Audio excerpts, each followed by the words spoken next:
Okay, let's dive into a story that's difficult, but so important. We're going to break down the tragic case of Denise Amber Lee. And it's not just to understand the crime itself, but to really see how the very system designed to save her failed at multiple, crucial moments. So this all kicks off with a moment that is just bone-chilling.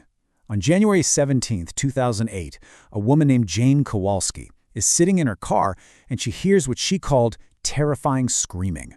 She looks over and sees a hand banging on the window of the car next to her. Thinking she's watching a child abduction, she does exactly what any one of us would do. She made the call, but here's the thing. Others made calls. The victim herself even managed to call 911. And yet, tragically, help didn't get there in time. So that's the central question we're really digging into. With all these cries for help, how did the system break down so completely? To really understand the true human cost of this failure, we have to know who was in that car. Let's talk about Denise Amber Lee. Denise was just 21 years old. She was a young mom with two little boys. One was 2, and the other was just 6 months old. And her life was actually deeply connected to law enforcement. Her own father was a detective with a local sheriff's office. So that afternoon, while her husband was at work, an intruder named Michael Lee King broke right into her home and kidnapped her, leaving her 2 babies all alone in their cribs. Her husband, Nathan, came home around 3:30, found his wife gone, and made the first of 5 separate 911 calls connected to this crime. And this part of the story, it's just a moment of incredible, unbelievable bravery. Think about this. While she's tied up in this car, she somehow gets a hold of her kidnapper's phone and secretly dials 911. For minutes, she pretends she's talking to him, to Michael King, but she's actually feeding information to the 911 operator. It was just a brilliant, desperate attempt to save her own life. Let's talk about this number on the screen, 17. It seems random, but its meaning is just absolutely heartbreaking. In that final, terrifying call from the car, as she was literally begging for her life, Denise managed to say the word please 17 different times.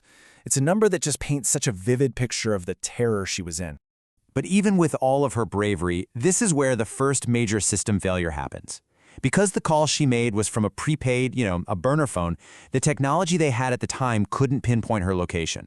So while the call gave prosecutors vital evidence later, it couldn't lead police to her when it mattered most. So before we really dig into the systemic problems this whole case brought to light, let's quickly cover what happened with the criminal case. Her kidnapper and murderer was caught, and believe me, the evidence against him was absolutely overwhelming.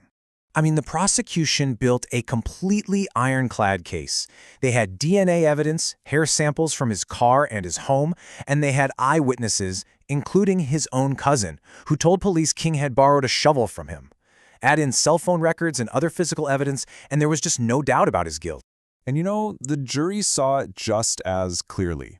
It took them only 2 hours to come back with a verdict. Guilty. On all counts. And for the charge of first-degree murder, the judge handed down the death sentence. So justice was served for the crime itself. But that really doesn't answer the bigger question, does it? Could this whole tragedy have been prevented? This case just blew the doors open on some massive holes in the very safety net we all depend on. Okay, so let's just look at this timeline. At 3:29 p.m., her husband Nathan calls 911. She's gone. Then, nearly 3 hours pass. At 6:14, Denise makes her secret call from inside the car. And then, get this, just 16 minutes after that, the eyewitness, Jane Kowalski, makes her call. You see it right. There was a window of opportunity here. There were multiple chances to intervene. So why didn't it work? Well, a huge part of the problem was something called a jurisdictional error. It sounds a little technical, but it's pretty simple. When you're driving down the highway and call 911 from your cell, that call just pings the closest cell tower, and that tower might connect you to a dispatcher in a totally different county than where you actually are. And that is exactly what happened to Jane Kowalski.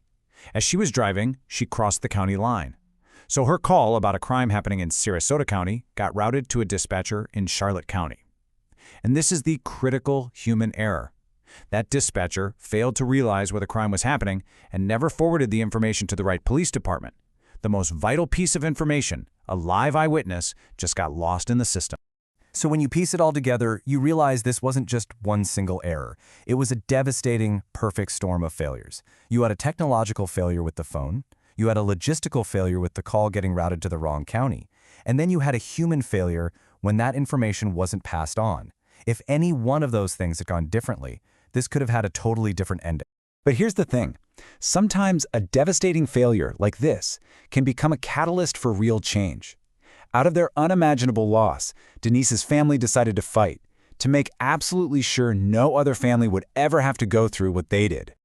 Just a few months after her death, her husband Nathan started the Denise Amber Lee Foundation, and its mission is direct and crystal clear: to improve the 911 system through better training, standardized protocols, and pushing for new technology all across the country. And they made an impact almost immediately. They successfully lobbied for the Denise Amber Lee Act, which passed in Florida, and it created a framework for dispatcher training. But, and this is the really key word you see on the screen, that training is voluntary. And that's the fight her family is still in to this very day, pushing to make that kind of training mandatory for every single 911 dispatcher in every state. And all of this leaves us with this one big thought. Denise Amber Lee's story is heartbreaking, but it's also a powerful reminder that the emergency systems we depend on are only as strong as their weakest link, whether that's the technology, the jurisdiction, or the human training.